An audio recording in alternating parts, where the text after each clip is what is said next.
Hello बच्चों, welcome to dream classes. तो आज हम आपके लिए बहुत ही इम्पोर्टेंट टॉपिक्स लेकर आए हैं और ये फिजिक्स का चैप्टर नंबर 3 है और ये है हमारा Gauss theorem and its application, यानी गॉस थ्योरम, गॉस प्रमेय और उसके अनुप्रयोग पर आधारित ये चैप्टर है।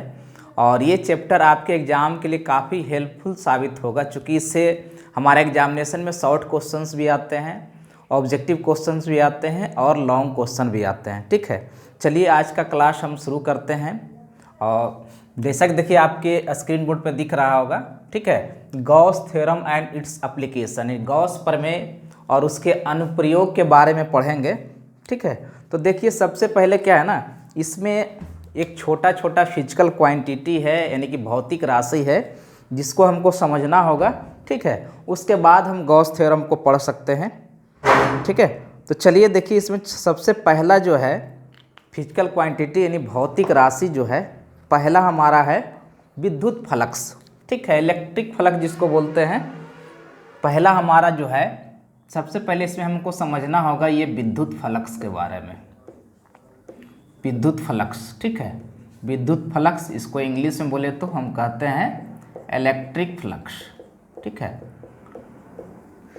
सबसे पहले हमको इसी समझना होगा, ये वर्ड है, फिर एक भौतिक राशि है जो गॉस थ्योरम में यूज़फुल होता है, इसका प्रयोग होता है। ठीक है, तो चलिए सबसे पहले हम जानते हैं कि ये विद्युत फ्लक्स क्या है। तो कहता है कि किसी विद्युतीय क्षेत्र में, ठीक है, किसी विद्युतीय क्षेत्र में किसी दिए गए तल, किसी विद्युतीय क्षेत्र में, किसी विद्युतीय क्षेत्र में किसी दिए गए तल, किसी दिए गए तल से होकर, तल से होकर गुजरने वाले विद्युत बल रेखाओं, विद्युत बल रेखाओं, ठीक है, या इसको कह सकते हैं विद्युत क्षेत्र रेखाओं की कुल संख्या,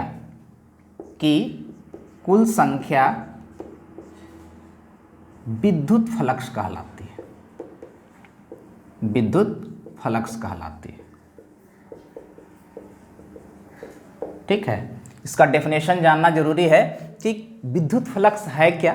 ठीक है, तो देखिए कहता है किसी विद्युतीय क्षेत्र में किसी दिए गए तल से होकर गुजरने वाले विद्युत बल रेखाओं या विद्युत क्षेत्र रेखाओं की कुल संख्या जो होती है वो हमारा क्या कहलाता है, तो विद्युत फ्लक्स यानी इलेक्ट्रिक फ्लक्स कहलाता है। ठीक है, इसे हम फाई के द्वारा सूचित करते हैं, इसे हम फाई या कहीं कहीं साई, ठीक है, द्वारा सूचित करते हैं, द्वारा सूचित करते हैं, ये याद रखिएगा। ठीक है, इसे हम पढ़ते हैं फाई, ठीक है, और इसे हम पढ़ते हैं साइन। ठीक है, ये हमारा सिंबॉलिक वर्ड है। ठीक है, तो ये इसे हम फाई के द्वारा डिनोट करते हैं। तो देखिए अब हमको इसको समझना होगा। ठीक है, इसे हमें समझना है। ठीक है, ये तो हमारा हो गया कि विद्युत फ्लक्स का डेफिनेशन हो गया, इसे हम फाई से डिनोट करते हैं। ठीक है, अब देखिए क्या है, एक इम्पॉर्टेंट चीज़ है जिसको याद रखना है। ठीक है, ये तो हमारा हो गया किसी दिए गए तल से होकर गुजरने वाले। अब इसी में क्या है ना, कहता है कि छोटे से अल्पांश, छोटे से अल्पांश, ठीक है, अल्पांश का मतलब होता है बहुत छोटा, जिसकी हम आकांक्षा नहीं कर सकते हैं। ठीक है, डीए से गुजरने वाले, ठीक है, डीए से गुजरने वाले विद्युतीय फ्लक्स, इसे जानना जरूरी है, विद्युतीय फ्लक्स। ठीक है, हम फिगर के द्वारा भी समझाएंगे इसको। कहता है छोटे से अल्पांश डीए से गुजरने वाले विद्युतीय फ्लक्स क्या होगी, तो चूंकि अल्पांश समय के लिए है तो हम इसे लिखेंगे डी फाई। ठीक है, डी फाई बराबर जो होगा हमारा ई डॉट डी ए होता है। ये याद रखना है आपको कि हमारा अल्पांश समय के लिए विद्युतीय फ्लक्स जो होता है, यानी अल्पांश एरिया के लिए जो विद्युतीय फ्लक्स होता है, ई डॉट डी ए होता है, यहाँ डॉट प्रोडक्ट है। इसका मतलब क्या हो गया, ठीक है, इसे हम लिख सकते हैं E D A cos theta. E D A क्या लिख सकते हैं बाबू, कॉस थीटा लिख सकते हैं, ठीक है। और हम जानते हैं कि हमारा जो है ना कि डॉट प्रोडक्ट जो है ये हमारा अदिश प्रोडक्ट है, अदिश गुणनफल है। इसका मतलब क्या हो गया कि यहाँ पर जो है ना हम कह सकते हैं कि हमारा इलेक्ट्रिक फ्लक्स जो होता है ये हमारा अदिश राशि होता है। इलेक्ट्रिक फ्लक्स जो होता है ये हमारा क्या होता है, अदिश राशि होता है। इसे भी आप पॉइंट को नोट कर सकते हैं, ठीक है, कि हमारा इलेक्ट्रिक फ्लक्स जो होता है, विद्युतीय फ्लक्स जो होता है बच्चों, क्या होता है, ये हमारा अदिश राशि होता है, ठीक है। तो यदि और इसे हम डिस्क्रिप्शन में आगे बढ़ें, ठीक है, तो यदि हम संपूर्ण पृष्ठ के लिए निकालें, यदि हम निकालते हैं कि संपूर्ण पृष्ठ के लिए विद्युत फ्लक्स क्या होगा, संपूर्ण पृष्ठ के लिए विद्युत फ्लक्स की बात करें हम, ठीक है, तो यहाँ पे जाहिर सी बात है कि यहाँ फाई बराबर जो हो जाएगा इंटीग्रेशन हो जाएगा E D A cos theta. E D A क्या हो जाएगा, कॉस थीटा। इसका मतलब होता है समाकलन, इसका मतलब क्या होता है, समाकलन, ठीक है, ये याद रखिएगा, समाकलन का चिन्ह है। तो ये फॉर्मूला को हम नोट कर सकते हैं, ये फॉर्मूला जो हमने लिखा यहाँ पे कि ये तो था अल्पांश माने छोटे से क्षेत्र के लिए विद्युत फ्लक्स जो होता है डी फाई बराबर E dot D A, E D A cos theta होता है। यदि हम संपूर्ण तल की बात करें, संपूर्ण तल पृष्ठ से हमारा जो विद्युत फ्लक्स है, ठीक है, उसकी गणना करें तो हम लिख सकते हैं फाई बराबर integration of E D A cos theta, यानी कि E D A cos theta का समाकलन जो होता है हमारा क्या कहलाता है बच्चों, विद्युतीय फ्लक्स कहलाता है, ठीक है। और इसमें एक चीज़ पॉइंट नोटेबल करने की बात है कि हमारा ये थीटा, ठीक है, तो हम थोड़ा सा ऊपर मिटाते हैं और थीटा की बात कर सकते हैं, इसे आप नोट कर सकते हैं, ठीक है। हमारा थीटा क्या है ये हमको जानना जरूरी है कि यहाँ जो कोसाइन है, यानी कोजेया जो है, थीटा का ये कोजेया जो है ये हमारा क्या है उसको भी जरा समझते हैं, ठीक है।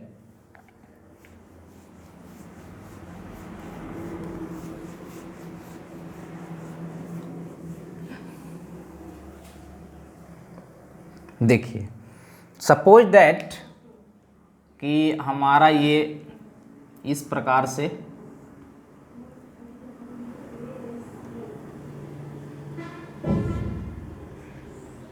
ठीक है, इस प्रकार से हमारा जो है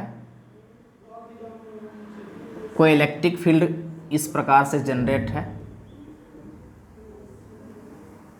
ठीक है, और इसका एरिया जो है जाहिर सी बात है ये लंबवत होगा, इस तल का लंबवत होगा जो एरिया का दिशा होगा, यानी हम कह सकते हैं कि थीटा जो होगा इसके बीच का कोण होगा। यहाँ जो हमने ये थीटा जो है बाबू, ठीक है, थीटा बराबर जो होगा ये हो गया विद्युत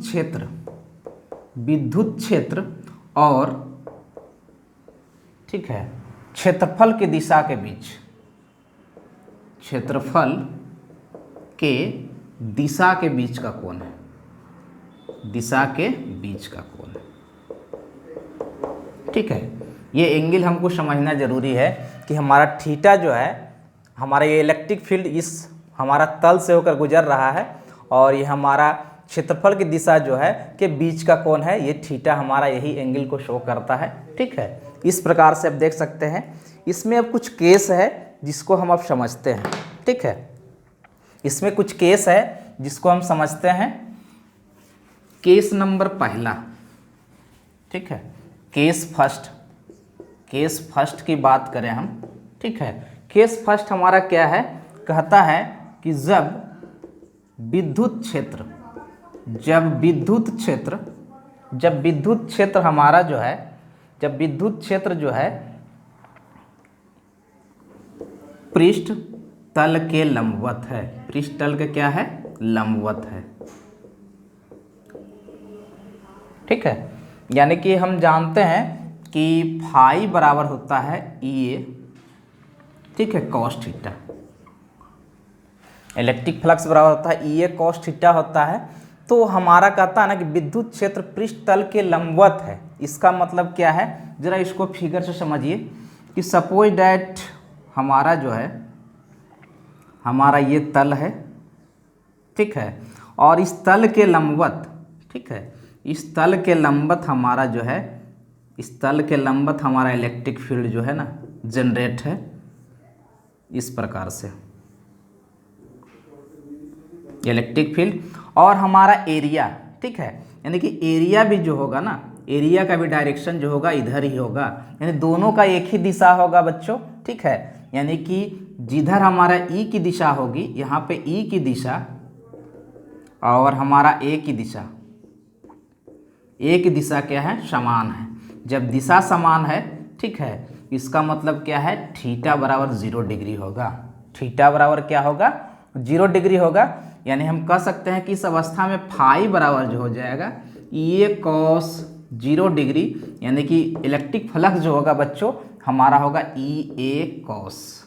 0 का वैल्यू 1 होता है, सिर्फ ये हो जाएगा हमारा इलेक्ट्रिक फ्लक्स बराबर हो जाएगा ई इंटू ए हो जाएगा, ठीक है। तो ये कंडीशन है जिसको आप समझ सकते हैं कि हमारा पहला शर्त है कि जब विद्युत क्षेत्र पृष्ठ तल के लंबवत हो, यानी कि जब विद्युत क्षेत्र जो है ये हमारा पृष्ठ तल के लंबवत है, ठीक है, दिख भी रहा होगा कि हमारा इस तल जो है, इस तल यानी हमारा जो इस तल से ऐसे होकर गुजरा ऐसे होकर निकला, ठीक है, तो ये तल का क्या है, लंबवत है। तो यहाँ पर हम पहले ही लिख चुके हैं कि थीटा जो होता है विद्युत क्षेत्र और क्षेत्रफल के दिशा के बीच का कोण है, यानी कि दोनों की दिशा समान होगी।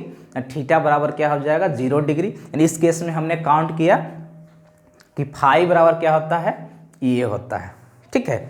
अब चलिए दूसरे केस की बात करते हैं।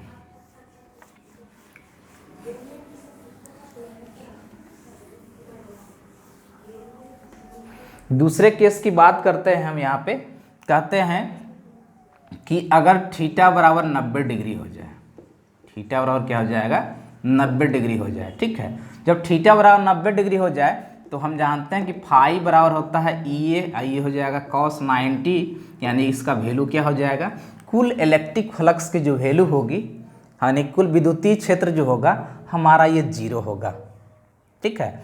इसका मतलब ये हो गया, ठीक है, कि हमारा जब इलेक्ट्रिक फील्ड, ठीक है, ये हमारा इलेक्ट्रिक फील्ड और ये हमारा एरिया, ठीक है, दोनों के बीच 90 डिग्री होगी तो वहाँ पर विद्युत फ्लक्स की संख्या जो होगी ना वो हमारा क्या होगा, 0 होगा, वो हमारा क्या होगा, 0 होगा, ठीक है। ये हमारा दूसरा केस है। अब हम तीसरे केस की बात करते हैं। केस नंबर दूसरा था, अब केस नंबर तीसरे की बात करते हैं। कहता है कि जब थीटा बराबर 180 डिग्री हो जाए, ठीक है, जब थीटा बराबर क्या हो जाए, 180 डिग्री हो जाए, तो यहाँ पर हमारा फाई बराबर जो है ई ए कॉस फाई, ठीक है, ई ए कॉस फाई। इसका मतलब क्या हो गया, ये हो गया ई ए और ये कॉस 180 डिग्री, ठीक है, और ये कॉस 180 के मान माइनस होता है तो माइनस हो गया ई ए, यानी इस स्थिति में हमारा विद्युत फ्लक्स का मान हो गया माइनस ये।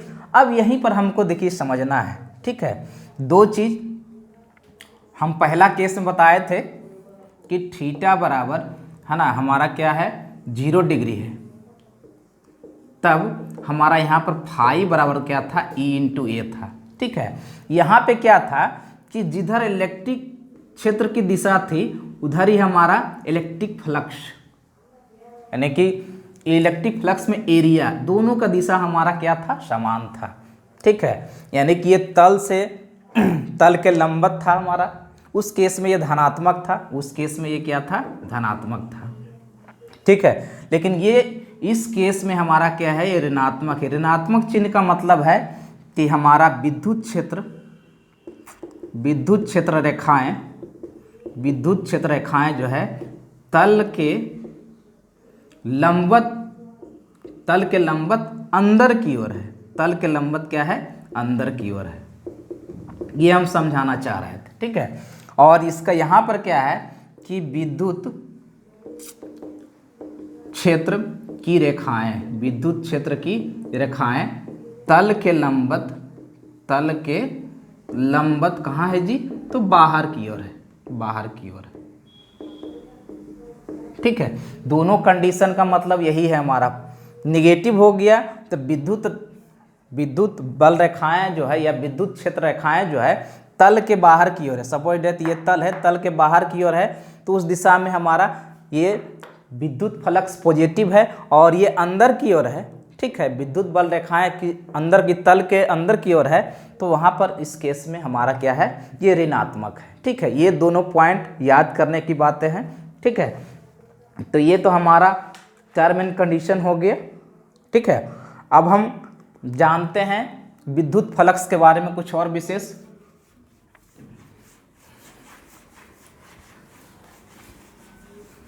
तो विद्युत फ्लक्स की अब हम आते हैं, ठीक है, एसआई मात्रक पर। विद्युत फ्लक्स का एसआई मात्रक, ठीक है। एसआई यूनिट 1 नंबर का ऑब्जेक्टिव क्वेश्चन हमारे एग्जामिनेशन में पूछता है, ठीक है। तो देखिए हम जानते हैं कि ई बराबर जो होता है, ठीक है, सॉरी, डी फाई बराबर जो होता है ई ए कोस थीटा होता है, ठीक है। तो जाहिर सी बात है कि हमारा इलेक्ट्रिक फील्ड का जो हमारा होता है एसआई यूनिट होता है न्यूटन पर कूलम होता है, ठीक है। इसको इंटू कर दीजिए, एरिया है तो मीटर स्क्वायर से कर दीजिए, ठीक है। इसका मतलब इसका एसआई मात्रक जो हो गया न्यूटन मीटर स्क्वायर पर कूलम, ठीक है। यही हमारा क्या हो गया, इसका एसआई मात्रक हो गया। विद्युत फ्लक्स का बच्चों एसआई मात्रक जो हो गया हमारा न्यूटन मीटर स्क्वायर प्रति कूलम कह सकते हैं, ठीक है। न्यूटन मीटर स्क्वायर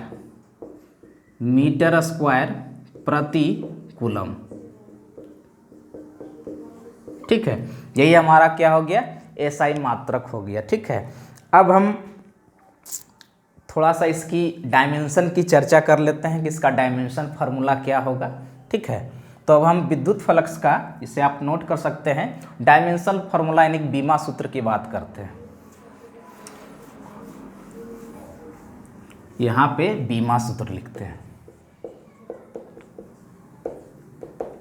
ठीक है। तो इसका मतलब फाई बराबर जो है हमारा ई ए, ठीक है, कॉस थीटा होता है। तो यदि इसको हम डायमेंशन फार्मूला में डालेंगे तो ई का अलग डायमेंशन फार्मूला होगा, ए का अलग होगा और ये कॉस थीटा का अलग होगा, तो ये बीमाहीन है, ठीक है। तो यहाँ पर क्या है, ये होता है फोर्स बटा हमारा क्या होता है आवेश, ठीक है। और ये हमारा एरिया को लिख सकते हैं एल स्क्वायर, मीटर स्क्वायर है, ये तो इसका बीमा 1 हो जाएगा, ठीक है। फोर्स का होता है एम एल टी माइनस 2 और ये क्यू का होता है आई इंटू ए कह सकते हैं, नहीं सॉरी आई टी होता है ना, जिसको ए टी कह दिए ज़्यादा अच्छा रहेगा, ठीक है। और यहाँ हो गया L2 हो गया, यानी इसका डायमेंशन फार्मूला जो हो गया ML3 हो गया, 2 1 3 और ये हो गया T-3 हो गया और A-1 हो गया, ठीक है। तो इसको पढ़ सकते हैं ML3 T−3 भी पढ़ सकते हैं, A−1 भी पढ़ सकते हैं। तो ये विद्युत फ्लक्स का बीमा सूत्र जो हो गया बच्चों ML3 T-3 A-1 या फिर ML3 T−3 और A−1 कर सकते हैं, ठीक है। तो ये बच्चों हमारा क्या है, विद्युत फ्लक्स का बीमा सूत्र है। 1 नंबर का ऑब्जेक्टिव क्वेश्चन एग्जामिनेशन में आता है, एसआई मात्रक से आता है। फिर विद्युत फ्लक्स क्या है, ठीक है, वो हमारा शॉर्ट क्वेश्चन में भी आ सकता है एग्जामिनेशन में, ठीक है। अब बच्चों हम बात करते हैं क्या, तो अब हम कोण की बात करते हैं। ये तो हमारा पहला भौतिक राशि था जो हमारा इलेक्ट्रिक फ्लक्स है, ठीक है। अब दूसरा इसमें जो है ना महत्वपूर्ण है एंगल, यानी कि जिसको हम कहते हैं कोण, जिसको हम क्या कहते हैं कोण, ठीक है। कोण की चर्चा करते हैं और हम पढ़े हैं, ठीक है, कि ये कोई चाप है और ये हमारा जो है ना, ये यदि हमारा थीटा है, ये रेडियस आर है, एल है, तो हमारा एल बराबर जो होता है या थीटा बराबर जो होता है एल बटा आर होता है। यही हम जानते हैं थीटा बराबर क्या होता है, एल बटा क्या होता है आर होता है, जिसको हम कहते हैं चाप की लंबाई और बटा जो होता है ये त्रिज्या होता है, ठीक है। और थीटा का मेजरमेंट हमारा इसमें रेडियन में होता है, ये तो आप लोग पहले ही पढ़े होंगे, ठीक है। लेकिन इसमें हमारा एक चीज़ आता है, समझ सकते हैं आप, कि यदि हम पूरे बंद वृत्त की बात करें, ठीक है, यदि हम बंद वृत्त की बात करें, ठीक है, बंद वृत्त की बात करें तो जाहिर सी बात है ये ब्रीथ हमारा इस प्रकार से हो जाएगा, और टोटल ये एंगल जो होगा यानी कि थीटा बराबर जो होगा, जिसको कहते हैं 2 पाई रेडियन इसको कहते हैं, ठीक है, ये हमारा हो जाएगा। ठीक है, तो यहाँ पर इस केस में बंद कृत के केस में थीटा बराबर क्या हो जाएगा, 2 पाई रेडियन हो जाएगा। ठीक है, इसको आप समझ सकते हैं। अब इसी में आता है ठोस एंगल, सॉलिड एंगल, इसको घन, जिसको हम ठोस कोण कह सकते हैं, उसकी भी ज़रूरत पड़ती है। ठीक है, तो चलिए अब हम देखते हैं आगे इसका। इसमें एक चीज़ हम आगे लिख देते हैं जिसको हम कहते हैं सॉलिड एंगल। सॉलिड एंगल यानी ठोस कोण। ठीक है, तो ठोस कोण जो है इसको हमको समझना होगा कि हमारा ठोस कोण क्या है। ठीक है, तो देखिए ठोस कोण क्या है, इसको हम देखिए क्या कहते हैं, कहता है सतह के द्वारा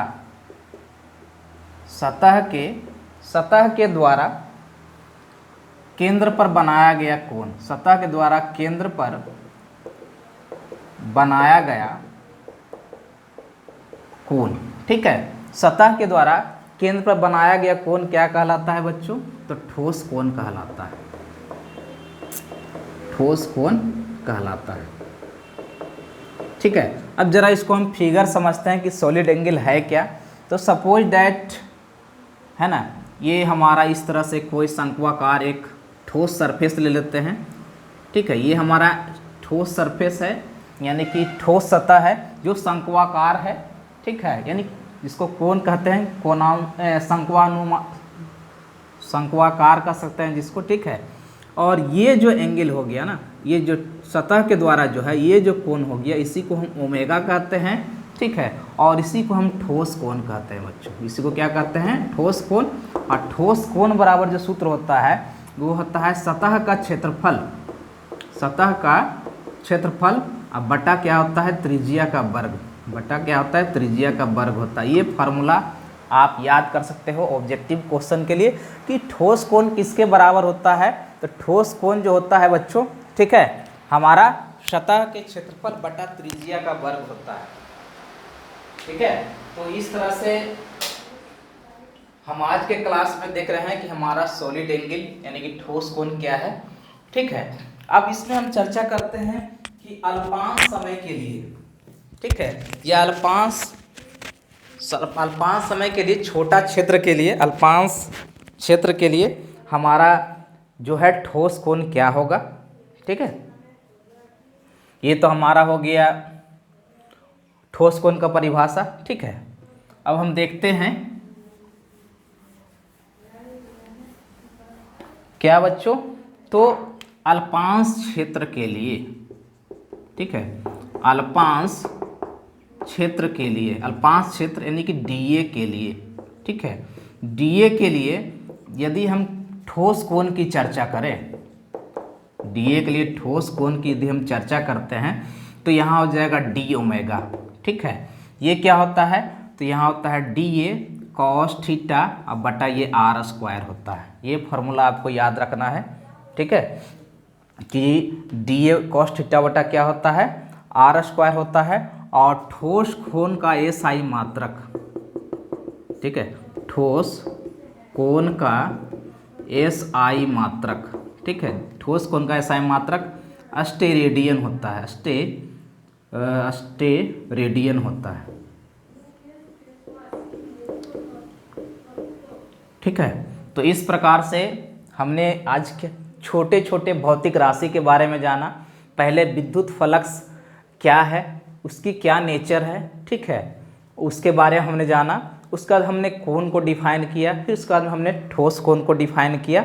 ठीक है, चूँकि ये सब जो है ना हमारे इस टॉपिक्स में इसकी ज़रूरत होती है, खास करके गॉस थ्योरम को प्रूफ करने में।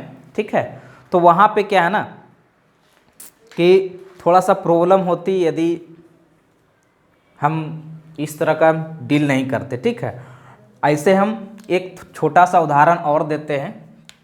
कहता है कि यदि हमारा क्या है, गोले के पूरे सतह, गोले के पूर्ण सतह, गोले के पूर्ण सतह के द्वारा केंद्र पर बनाया गया कोण, केंद्र पर बनाया गया कोण। ठीक है, यदि इसकी हम चर्चा करें गोले की सतह पर, तो हम जानते हैं कि क्या होता है एरिया अब बटा क्या होता है आर स्क्वायर, और गोले का पूर्ण संपूर्ण पृष्ठ क्षेत्रफल जो होता है ये होता है 4 पाई आर स्क्वायर होता है बटा आर स्क्वायर। इसे आप काट दो तो ये हो जाएगा 4 पाई। ठीक है, ये हमारा एस टी रेडियन होगा, 4 पाई क्या होगा एस टी रेडियन होगा। ठीक है, एस टी क्या होगा रेडियन होगा। ठीक है, तो आज हमने बहुत कुछ सीखा। ठीक है, तो अब हम अगले क्लास में मिलते हैं जहाँ पे हम गॉस थ्योरम की बात करेंगे। ठीक है।